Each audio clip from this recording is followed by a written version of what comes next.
খড়দহ স্টেশনের রেলগেট ভেঙে বিপত্তি, বেপরোয়া গাড়ি আটক। আজ সকালে প্রায় 10টা নাগাদ খড়দহ স্টেশন এলাকায় একটি বড় ধরনের বিপত্তি ঘটে। জানা গেছে, একটি বেপরোয়া জেনারেটর বহনকারী গাড়ি সজোরে বন্ধ রেলগেটে ধাক্কা মারে, যার ফলে গেটটি সম্পূর্ণভাবে ভেঙে যায়। স্থানীয় ব্যবসায়ীরা জানিয়েছেন, গাড়িটির গতি এতটাই বেশি ছিল যে ধাক্কা লাগার সঙ্গে সঙ্গে রেলগেটটি ভেঙে চুরমার হয়ে যায়। দুর্ঘটনার পর ওই গাড়িটি ঘটনাস্থল থেকে পালিয়ে যাওয়ার চেষ্টা করে, কিন্তু আরপিএফ কর্মীদের তৎপরতায় দ্রুত তাকে আটক করা হয়। এই ঘটনায় স্থানীয়দের মধ্যে চাঞ্চল্য সৃষ্টি হয়েছে। এই বিষয়ে স্থানীয় ব্যবসায়ীরা কি বলছেন শুনুন। মিনি ট্রেনে ক্যারি করে যে গাড়িগুলো আছে না, সেই গাড়িগুলো যাওয়ার সময় রেলগেটটাকে ভেঙে দিয়েছে। গেটে সেরকম ভিড় কিন্তু ছিল না, কিন্তু গেটটা আপ ডাউন করছিল যাওয়ার জন্য। গাড়িটাও একদম খুব হাই স্পিডে গেছিল, কন্ট্রোল হারিয়ে মনে হচ্ছে যতদূর রেলগেটটাকে ভেঙে দিয়ে বেরিয়ে গেছে। অনেক সময় হতে পারে না যে গেট সেরকম খুব একটা ভিড় ছিল না, যেই সময়টা ভেঙেছে সেই সময়টা গেটে যে খুব রাশ খুব চাপ তা কিন্তু ছিল না।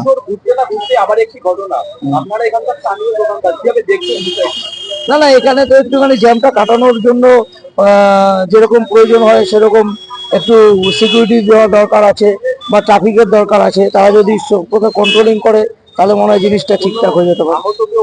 না না না, আজকের ঘটনা কেউ কোনো আহত হয়নি, কারো কোনো চোট লাগেনি।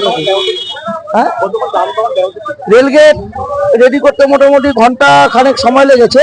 ততটুকু সময় একটুখানি জাম হয়েছিল, পরবর্তীকালে জাম কেটে গেছে। রেলটাকে নতুন করে রিকভার করে নতুন করে তৈরি করতে ঘন্টা খানেক মতো সময় লেগেছে। আমার নাম সরজিৎ দাস, আমি শহরেরই বাসিন্দা।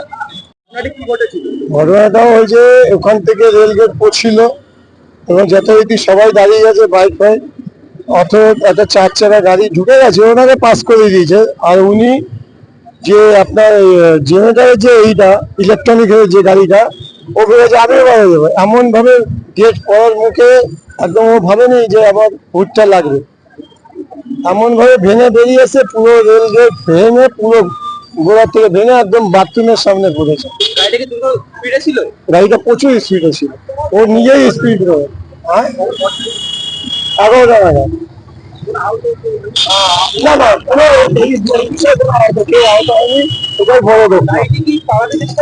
পাওয়ারও চেষ্টা ছিল, তখন আরপিএফ জিএফ ধরেছে। আরপিএফ জিএফ আরো পাবলিকও ওদের সঙ্গে প্রসেস করেছিল, পাবলিকও সাহায্য করেছে। এত বড় ক্ষতি সে তো বলবে। হ্যাঁ, বছরের এই কিছুদিন আগে একটা বিশাল বড় ঘটনা হলো, তারপরে বছর না ঘুরতে ঘুরতে এই একটা ঘটনা। এতে কোনো মানুষের জখম হয়নি।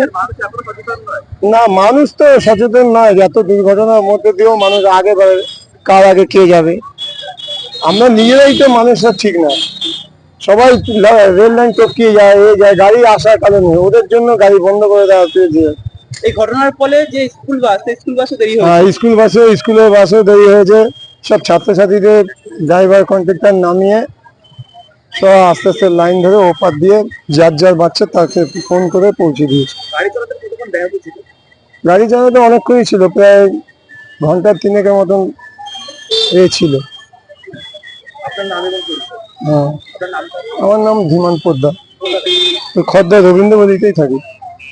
ট্যাক্সমেট অ্যান্ড জিএসটি সুবিধা কেন্দ্র এখন আপনার শহর দিনহাটায়। বিগত 7 বছর যাবত সুনামের সাথে কাজ করে আসছে ট্যাক্সমেট। আমাদের এখানে যে পরিষেবাগুলি পাচ্ছেন তা হলো GST registration, GST return, TDS ও TCS return, company registration, society school club registration ও বাৎসরিক return, ISO certification, trademark registration, import export licence, income tax return ও অডিট, ব্যাংক লোন প্রজেক্ট ও ব্যাংক লোনের জন্য CMA data, Udyam registration, professional tax সহ আরো বিভিন্ন ট্যাক্স এবং আপনার ব্যবসা সংক্রান্ত পরিষেবা। তাই যে কোনো কাজের জন্য শীঘ্রই যোগাযোগ করুন আমাদের সাথে। আমাদের ঠিকানা ট্যাক্সমেট দিনহাটা, আস্থা নার্সিং হোমের পাশে, জলের ট্যাঙ্কের বিপরীতে। যোগাযোগ নম্বর 8250435393।